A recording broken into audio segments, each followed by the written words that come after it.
여러분의 성공 투자를 기원합니다. 안녕하세요. 진정성 있는 방송 주식고견인 문견우입니다. 네, 오늘은 시청자 종목 분석 시간이죠. 제이오에텍, 현대GF-홀딩스, 덕산테코피아, 아진산업 이렇게 진행을 해볼 건데요. 종목 분석이 필요하신 분들은 댓글이나 게시판에 이제 종목 분석 요청 사항에서 댓글로 달아주시면 제가 답변 드리도록 할게요. 제이오에텍 여기 보시면 마이너스 5.8%로 마무리되면서 211원인 여러 회사죠. 최근에 위니아 관련해가지고 계열사들이 완전하게 임금 체불로 무너진 상황인 그런 회사고요. 매출액 보시면 어마어마하게 매출을 많이 냈음에도 불구하고 이렇게 적자폭이 커졌다는 것은 경영에 문제가 많았다라고 보실 수가 있겠죠. 일시적으로 왔지만 다시 한번 적자폭 늘어나고 있고 그 다음에 매출액조차도 줄어들고 있다. 그냥 이런 회사는 사지 않는 게 정상이겠죠. 부채 비율 자체가 이미 100% 넘어섰다라고 얘기를 하면은 이자 갚기에도 빠듯할 겁니다. 그럼 당연히 회사는 한계 기업으로 갈 수밖에 없는 거고 자산의 가치도 계속적으로 이제 감소할 수밖에 없는 상황이죠. 그죠? 1분기 사이에 엄청나게 폭락을 했다. 데이홀딩스 외 7인이 이렇게 유통지수를 한 50% 정도 가지고 있음에도 불구하고 주가가 이렇게 폭락을 했다는 것은 한계 기업으로 이미 도달했다라고 볼 수가 있겠죠. 아까 앞에서 말씀드린 대로 자회사 위니아에 140억의 채무 보정을 결정을 했고 뭐 여러 가지 전기차 시트 등 여러 가지를 하지만 이제 경영적으로 무리가 많았다. 그래서 무상 감자를 진행을 하면서 결손금 보전 처리를 통해서 이제 어쨌든 간에 상장을 유지하려고 하고 있지만 생각보다는 쉽지 않을 거다라는 거 아실 수 있고요. 무상 감자를 실시하면서 14일 하한가를 기록했다. 뭐 전일 대비 이렇게 30%가 내려가지고 355원의 거래가 마쳤다라고 얘기하는데 1000원 밑의 종목들은 제가 항상 말씀드리지만 다이소 종목이라고 얘기를 해서 주가의 가치가 거의 없다라고 보시면 돼요. 주가의 가치가 회사의 가치다라고 항상 똑같이 생각하라고 말씀드렸죠. 제가 그러면서 이제 구찌 얘기를 드렸잖아요. 구찌백, 그 다음에 샤넬백이 700만 원, 뭐 800만 원 함에도 불구하고 이게 팔리는 이유는 당연히 이게 명품이기 때문이다. 주식도 명품인 주식들은 뭐 에코프로 같은 경우에는 100만 원에서 지금 빠지긴 했고 물론 지금 상황에서는 명품이라고 볼 수는 없지만 어쨌든 간에 이렇게 주가가 엄청나게 오른다라는 거 여러분들이 기억을 하셔야 됩니다. 자, 위니아 같은 경우에도 보시면은 매출액 비중이 이렇게 뭐 김치냉장고랑 뭐 에어컨 이런 식으로 해서 많이 나와요. 특히나 딤체 같은 경우에는 엄청난 인기를 끌었던 브랜드임에도 불구하고 매출액이 이렇게 나오는데 적자폭이 커진다는 것은 문제가 심각하다. 그래서 이런 회사는 사지 않는 게 좋다라고 생각하시면 되고요.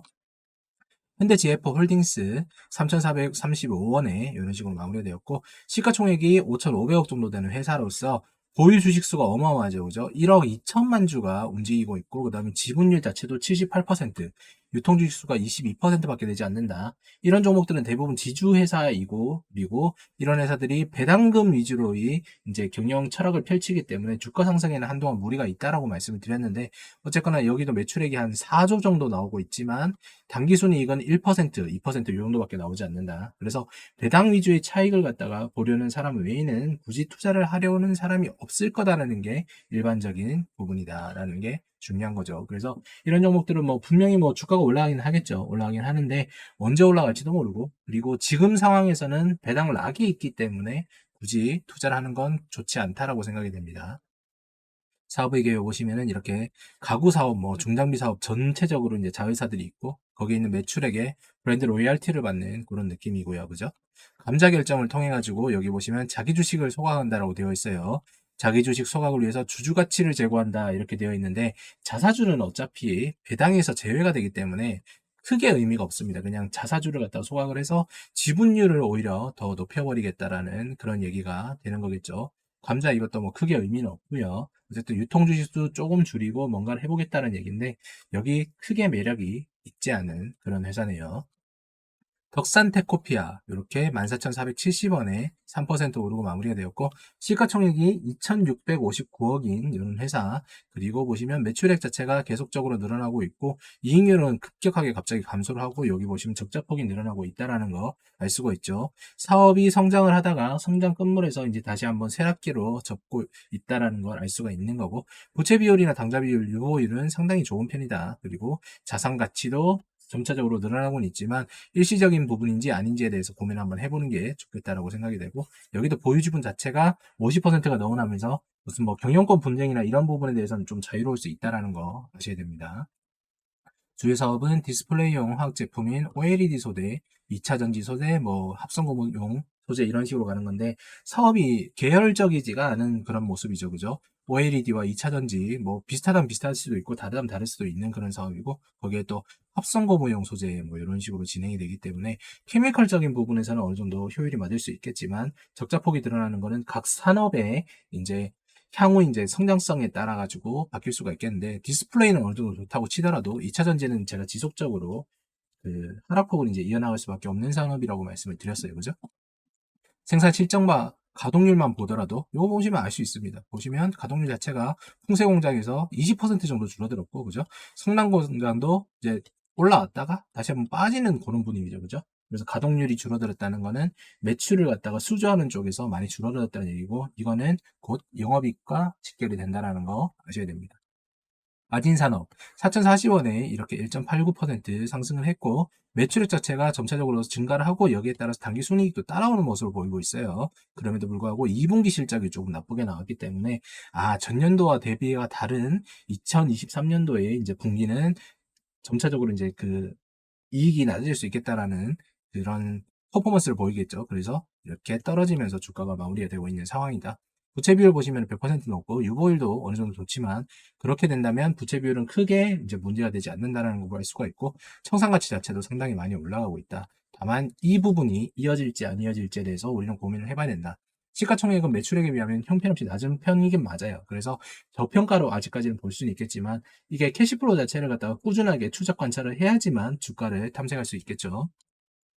자동차 차체형 부품 사원의 계약 뭐 이런 식으로 되어 있고 자동차 조립 때는 뼈대를 구성하는 범위로서 뭐 이런 식으로 진행을 하나 봐요. 외장 부품, 연료계 부품 뭐 이렇게 가는 거고 여기 보시면 생산 실적 및 가동률만 보더라도 뭐 여기 80% 이상이면 나쁘지 않다라고 항상 말씀을 드리고 있죠. 그런데 산업 자체가 좋은 건 아니다. 아마 전년기에 보면은 이것보다는 평균 가동률이 더 높지 않았을까라고 생각이 되고 올해 들어서 가동률이 빠지니까 주가도 슈팅을 쐈다가 빠지는 모습을 보이지 않을까라고 생각이 되네요. 확실하게 보셔도 여기 단기 매출액이 그래도 전년도보다는 많이 나올 거라고 예측이 되지만 이익률 자체가 나오지 않는다면 크게 의미가 없다.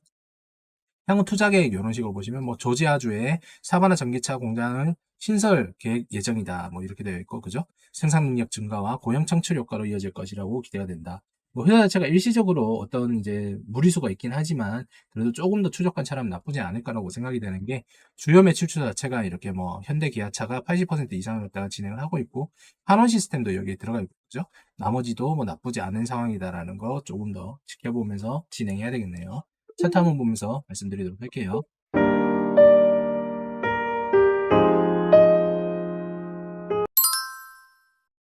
자, 대유에텍 관련된 영상을 제가 작년 12월 달에 이렇게 올려드렸는데, 여기 계열사 회사들이 점차적으로 이제 주가가 빠지고 있다, 임금 체불이 일어나고 있다라는 거 지금 여기 화면에 올라가고 있을 겁니다.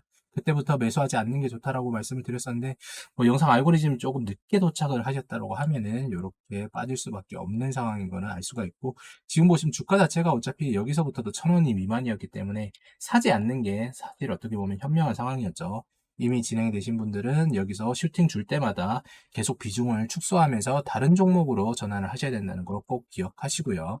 현대GF 홀딩스. 현대GF 홀딩스 같은 경우에도 이런 식으로 계속 주가의 하락이 일어나는 이유는 유통 주식 수량 자체가 아예 없기 때문에 메리트가 없다. 크게 매력이 없다. 주가에 대해서 여긴 너무 많이 빠졌죠. 그래서 여기까지 올라갔다가 다시 가면 조정이 일어나는 과정이긴 한데 큰 변동폭은 없을까라고 생각이 되는 겁니다. 뭐 일시적으로 봤을 때 차트상의 흐름으로 어느 정도 먹을 수는 있을 그림이긴 하지만 그래도 크게 좋진 않은 그런 느낌이네요. 그 다음 벽산토코피아.